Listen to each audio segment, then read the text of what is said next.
All right, for the record, we're all present.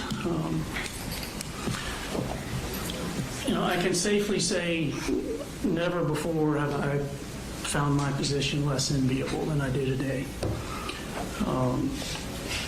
As you all are aware, this is the first case of its kind in the state of Georgia.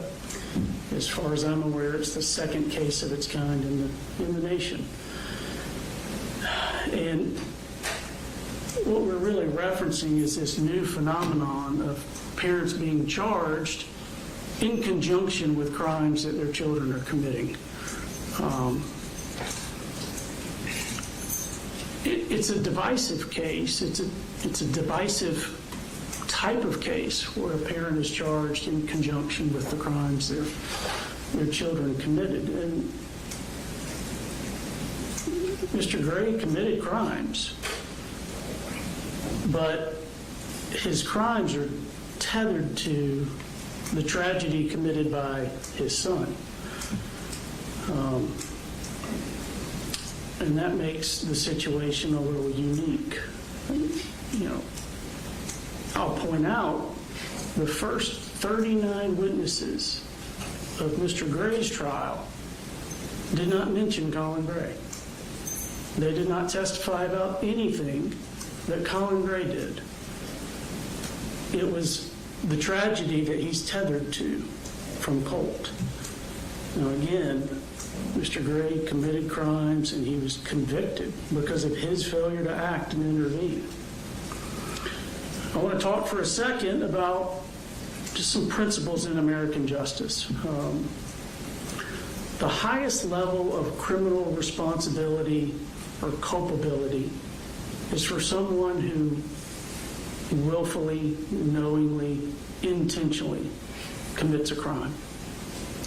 The lowest level of criminal culpability in our system is criminal negligence. You didn't intend to commit a crime, but you ignored foreseeable harm. You failed to act in a certain way. You failed to intervene.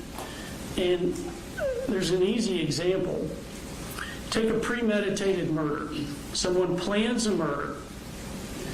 They want to kill someone, and they follow through on that plan, and they shoot him with a gun and kill him. And then in the other situation, someone's playing around with a loaded gun, recklessly, negligently, and they accidentally shoot and kill someone. Those crimes aren't punished the same. One is intentional, one is negligent. I want to point out that every one of the 27 charges that Colin Gray was convicted of are criminal negligence. Every one of them. Punishing criminal negligence is not easy, in part because they didn't intend to commit a crime. The punishment generally comes from the foreseeability of the harm and from the damage that results. It is clear you failed as a parent.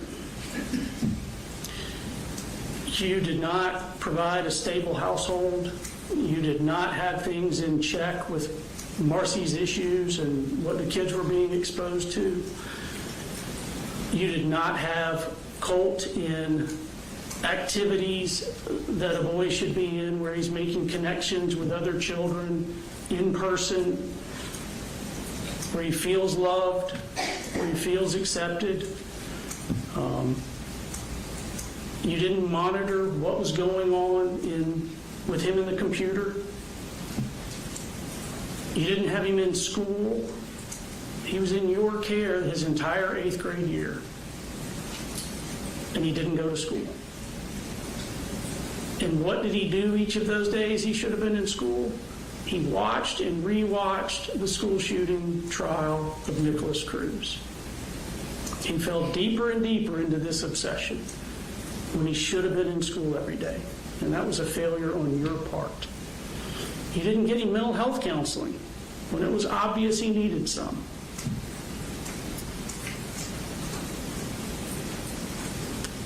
None of those failures helped your case, but those aren't why you were convicted. You were convicted because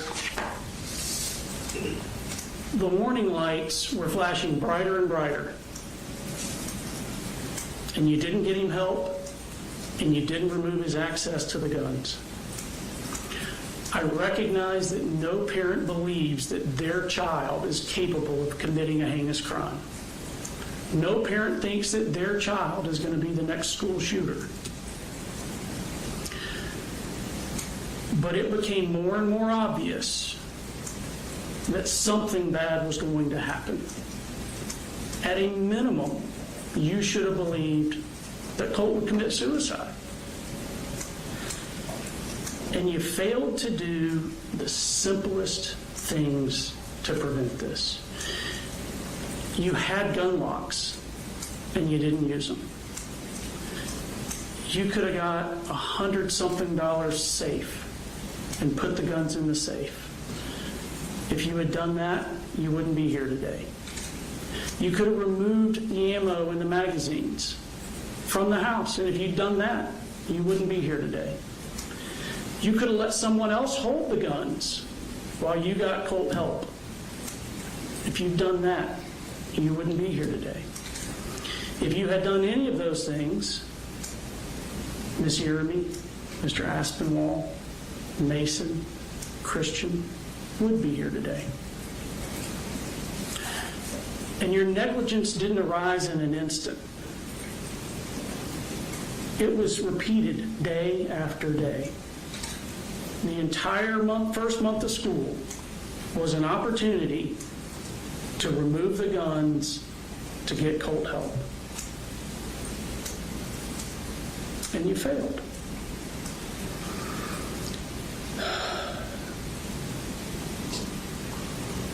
Again, sentencing for negligence is very difficult because there's not an intention to commit a crime. None of the crimes that you're convicted of require mandatory prison. And as I mentioned, the weight of your crimes is tethered and tied to the acts of someone else, your son. Two scenarios. You fail the same way in both. You fail to get Colt counseling. You fail to remove the guns from the house. In the one scenario, Colt changes his mind, doesn't go through with it. You're not charged with any crime at all. Your very same failures, Colt goes through with it as he did, commits the atrocity, and the state's asking for 80 years confinement for you. But your actions are identical in each of those scenarios.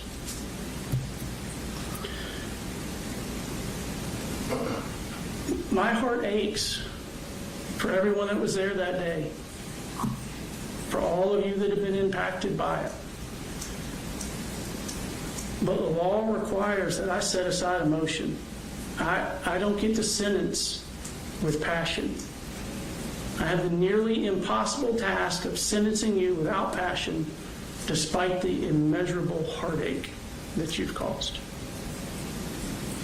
On September 4, 2024, lives and families were forever altered. You are the but for you failing to get Colt help, but for your failure to remove access to the guns, this doesn't happen. September 4th would have been a normal day. Mr. Aspinwall, Miss Yeremy, Mason, Christian, Mr. Phoenix, Natalie, Melanie, Taylor, Jackson, they all would have gone home as normal to have dinner with their loved ones. It's the but for that the community has such outrage for you. But it matters that you didn't have actual knowledge that Colt was going to school to do that. It matters that you didn't intentionally commit a crime. It matters that you didn't plan an attack. It matters that you didn't seek to harm anyone. It matters that you didn't pull a trigger.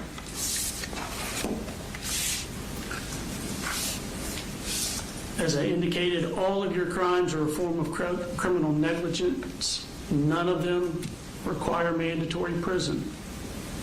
I don't have a concern that you're going to commit future crimes. You're 55 years old and you have no criminal history.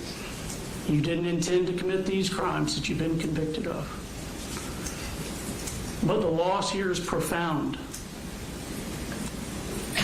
But I still have to distinguish your acts from the malignant heart in the acts that Colt Gray committed upon the Apalachee School.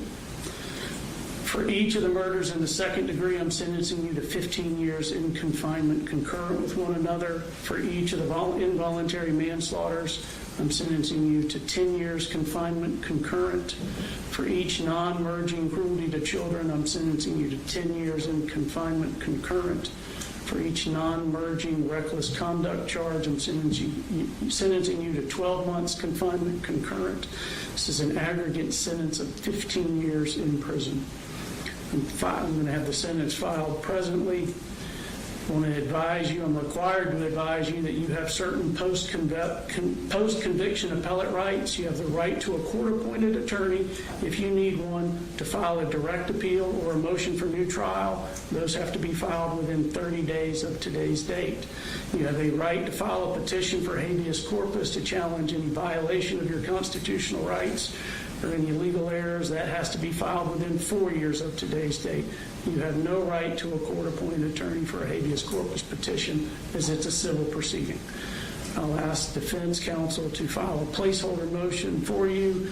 If you need court-appointed counsel, make sure you apply so that you can comply with those 30-day deadlines. If your motion for new trial is denied, you have a right to a court-appointed counsel and can file an appeal from that within 30 days of that denial.